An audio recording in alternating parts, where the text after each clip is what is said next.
1, a 2, a 3, and a subdued. Hey now! Metal Mike coming at you from the bunker. Boy, do we got lots to talk about, right? It is Friday. It is cold in Minnesota again. We're in the 20s. It feels so much more brutal than that. And bear with me. I'm going to fire up all the lights. Got my gloves on, and I'm going to tell you why. Hope everyone out there is having a kick-ass Friday. I hope everyone out there is hitting the curbs, hitting the dumpsters, hitting the garage sales, hitting the estate sales. Actually, F the estate sales, right?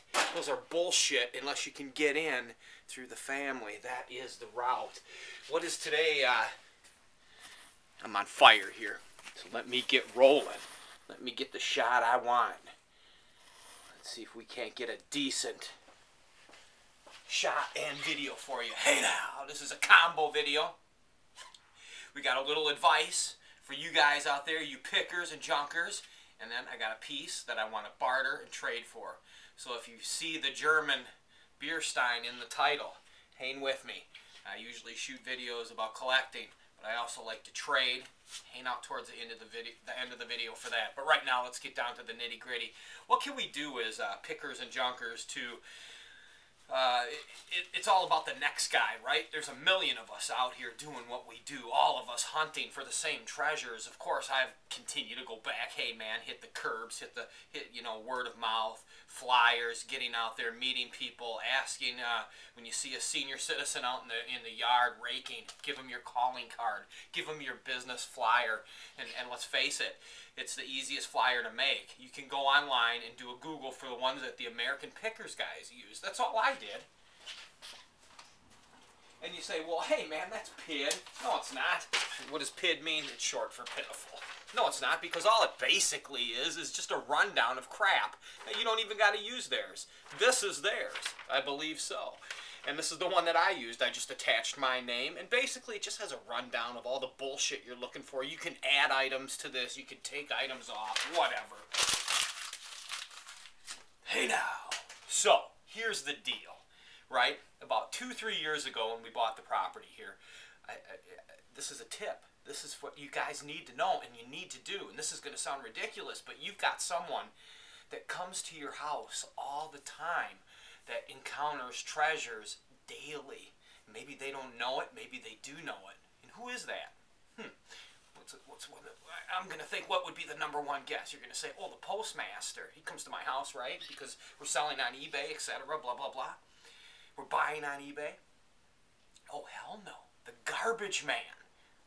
Right? Kick back, laugh all you want. The garbage man. Because that is where all the real treasure is going, and it's going to the dump. Now, here's the deal. I gave the garbage man a flyer when we first moved in. Younger guy, I remember I ran up on him, gave it to him, almost surprised him. He jumped, scared him. Didn't work out as comfortably as I would have liked it. 1 to 2 years, I believe it was 2 years went by, and he showed up one day and he's like, oh, I found these old license plates. Now they were from the 30s, 40s, I think even from the 20s. I've got them somewhere around here in these tubs. I said, oh, I'm so appreciative, because I always had thought, well, I blew that call. I called that one wrong. I was hoping, you know. And why you say, why are you hoping? Because the garbage man comes across treasure. I'm going to say it again. And he does. Many times laid in bed at night dreaming of being a garbage man, but I knew that I would never finish the route, because as soon as I'd come to a house that had a dumpster or was throwing a ton of cool stuff off, well, I'd disappear, because I'd be running that stuff back to my house. Or my garbage truck would be so frickin' full of stuff that I'm keeping. You get the point, right? So, here's the deal. He brings me those license plates. I slip him $5. You know, I learned this from Gilbert Marty. Look him up on my YouTube guy. Stepdad, auctioneer. Ran a second-hand business for years. I grew up. I learned from him, etc. He always would have junkers and scrappers stopping in. And I'm getting off track a little bit, but hang with me. It's all going to loop back around like it always does. But we got to give the reality, the real lesson I've learned in life, and that's what I'm trying to pass on to you. And if it seems like I'm a little hyped, it's because it's freaking cold in here. So I'm trying not to shiver, and I'm trying to move, and I'm trying to keep pumped up like I'm playing sports. I think if you see the videos of me in the summertime, I'm probably a little bit more calm. All right, back to the point. he would have these scrappers, junkers, stop by, and they would bring in, I've told this story before, but let's make a point clear here. This is what is important. And I would say, what the hell are you doing? You gave him $5 for that radio. You just threw it in the garbage. Why'd you do that? And he'd look at me, he'd raise one eyebrow, and he'd say, hey, that guy one time brought me blah, blah, blah, an amazing piece. And that's why you always just keep them coming. Even if you know a guy that is a scrapper or junker, and you can buy from him once, and you say, hey man, you find anything cool, bring it to me. Whatever he brings you, don't snub the dude. This is where a lot of dealers and antique guys go wrong. So here's a lesson to you snooty guys that are in antique stores and in any type of secondhand situation. When somebody brings you something, don't snub them and turn your chin up at them, because the next time they might bring you something amazing. Give them something fair, throw it in the frickin' garbage. But what that does is, boom, you've got them hooked and they will come back. Now you can sit there, maybe the guy always brings you shit. So frickin' what? It's worth that gamble. This is real life gamble, and this is going to benefit your business, and it's going to pay off. So listen to me. This isn't going to the casino and dropping corners and that you'll never see again. That's frickin' gambling. That's a joke. This is a smart move. You want these guys coming back. Lesson. I had gone to an antique store over where I live. And it was the typical, I'm going to call it snooty, high-end, run by a female. Not that that matters, but sometimes a woman will have a different flair, and sometimes you see these real high-end stores, and they paint everything white, and everything's neat, and they have their little man cave section, and they have this and that, but they're still fun to go and look, because you never know. Sometimes those places, they'll have a store full of shit, and they'll have one sleeper in there, so it's always worth looking. But I remember, as I was leaving, I'm thinking, man, she's got a lot of freaking glassware. Now, usually because it's a woman, and I think this is the point that I was trying to say with mentioning that it was a woman. I didn't want to come across like a scumbag dude, you know, that's hitting on her. I just wanted to kind of lay it out there. And I said, hey, is there anything you're looking for? I'm in the business. You know, I come across tons of stuff. I'm in my mind, I've got a ton of glass where I'd like to unload on her. You know, that's realistically what I'm doing. And I was like, is there anything that you buy? Could I bring you stuff? And of course, she's put off. Number one, I'm a scruffy-looking, crazy dude with tattoos. Women are always put off by that. They're either comfortable or they're not. You never know. It's freaking hit and miss. So I was trying to be sensitive to her, and usually I won't even talk to women in those situations. It's better just to leave them the F alone, because you're not there for that anyway. So, long story short, she basically snubbed me. She's just like, no, you know, I'm looking for milk. I'm just giving you an example. I'm looking for milk glass. You know, just real specific things that she's looking for. But yet her store is full of, it's a collage of shit. So, let's face it, she's being foolish, because I'm going to be bringing pieces that maybe she can use. And that gets back to the philosophy from my stepfather. Talking fast because it's cold. From my philosophy from my stepfather. About just paying out a guy $5 for this, $10 for that. You don't have to go broke on it. You give him something, you know, so he does keep coming back. And that's what she could have done with me. And I guarantee I would have brought her some great inventory that would have sparked her customers, because when you have a store, you constantly have to be bringing in new inventory, because they'll come in with those comments like this. And I've been through it. I've seen it when I worked with my stepdad. What's new? It's basically an insult, you know. Look around. There's tons of shit new, idiot. And if you see something you like, I'll blow it out to you. I always blew dead inventory, man. Frickin' move it, because it's going to kill you. You got guys coming in over and over again, right? You want that weekly straggler that comes in, or buyer. This is going to the secondhand store, guys. Now I'm losing you, right? Back to the garbage man, where this all frickin' started. 5 a.m. this morning. I'm up. I make the coffee. I'm laying on the couch. I listen to the garbage man. I'm going, oh, and I had broken up a bunch of chairs, so they're in there this morning. I'm hoping, oh man, take all those chairs. So I'm hearing the dumpage, and then I'm just hearing his fucking truck running and running. I'm like, oh shit, you know, what's the deal? He's fucking out there a long time. What the hell? I look out there, he's writing out and putting the tag on the garbage. I'm like, no, he's getting me for the chairs. What the fuck? I'm in my long underwear. I'm trying to pull my jeans on. I'm trying to find him. I'm pulling my shoes on. By the time I get out there, he's 2 doors down. But when I step out that door, brother, I look down, and what do I see? An old phone, right? I'm like, immediately, I knew that was it. He got me the phone. He could see me. I'm waving to him. I come down, go to the garbage can. It's a note. Do I got it on me? Purposely wanted to have it on me. I saved it so I could show you guys it. Here's the note, man. This is on my garbage can. Enjoy the phone. I left at your door, Nathan. How rad is that? Okay, so now I'm stoked. So, not only in the meantime, let's go back a little bit one more time, because that's me. You know, I'm always jumping all over the place. Let's go back now. He had brought me the license plates.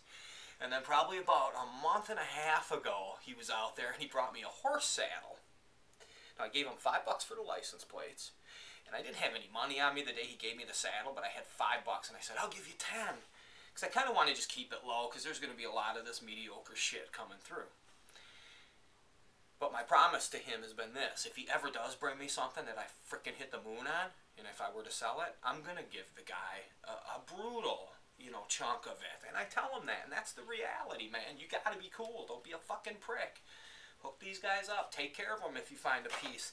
If they do bring you that piece, man, you got to give them a little extra. It ain't right.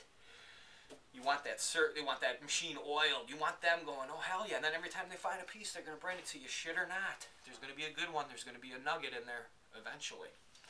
So he brought me the horse saddle. I gave him $5 there, and I'm going to give him another $5. I just never seem to, every time I see him, I just got to make the effort.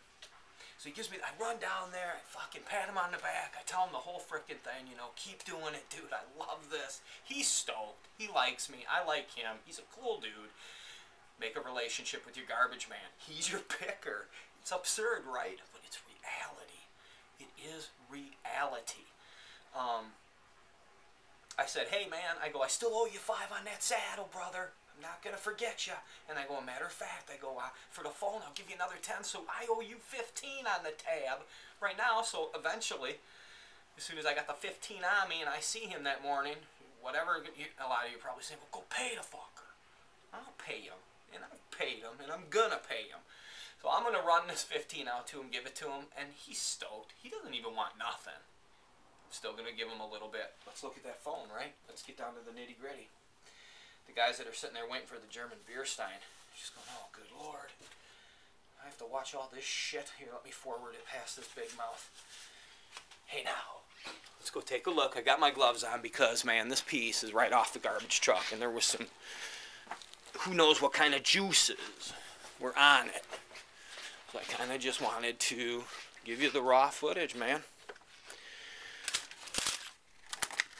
Now, I'm not going to get rich, but this phone will clean up nice. See? That's what was on it. That's why I wanted to wear my gloves. It took a beating, obviously, but I think you'll notice bell system. Overall, no cracks. And like I said, this will clean up really nice. So, from my garbage man, my little tip of the day. Take care of your garbage man. Talk to him. Alright, now let's get down to some trading, some barter.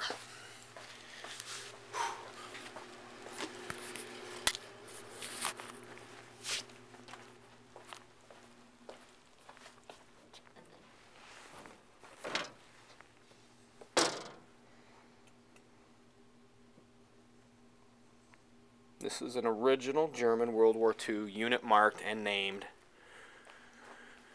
beer stein. 100% original. Let's see if we can get you in some better light here, guys. Bear with me. Bear with me.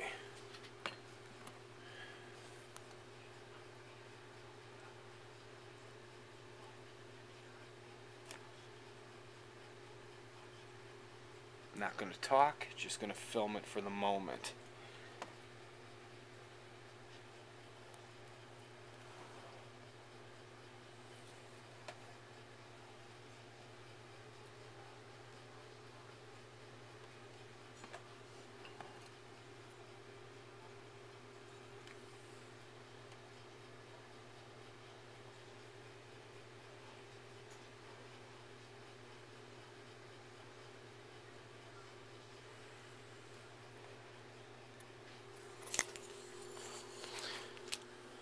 dropped it.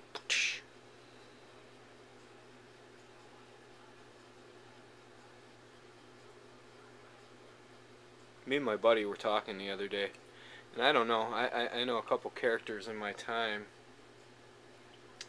that do this weird sound. It could mean they could use, and basically it's just they got, it's almost like a decompression. They go, it's almost like they're blowing air because their head has just been overloaded with too much pressure.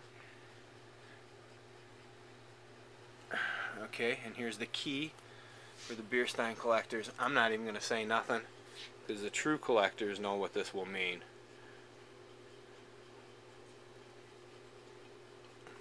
Right there. It's the shine.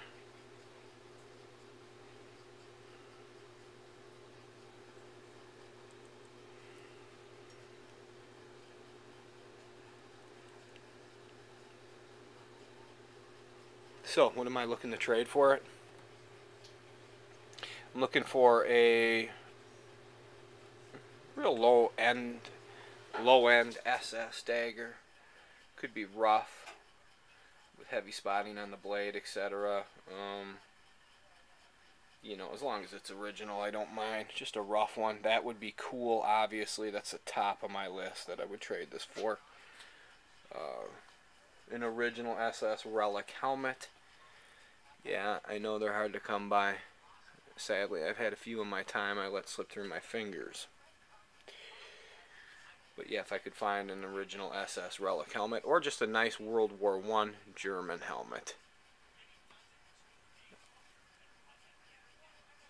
Obviously with a liner, or you know, more fantasy thinking here. I would love to have a Japanese helmet for my collection, combat helmet, obviously.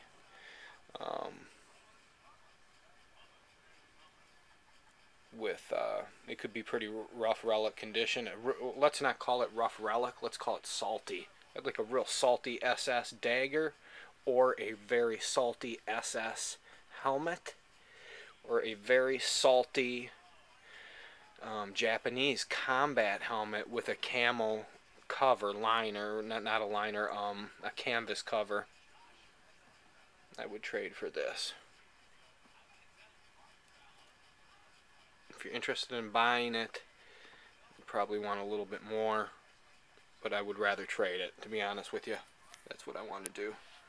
I feel like I can get more in a trade than I really want to try to abuse someone on a price. I don't need to make a killing on this. If I get a nice salty piece, it's an original. I'm ready to let this go into a nice collection. There's no chips, no repairs. Very nice original piece.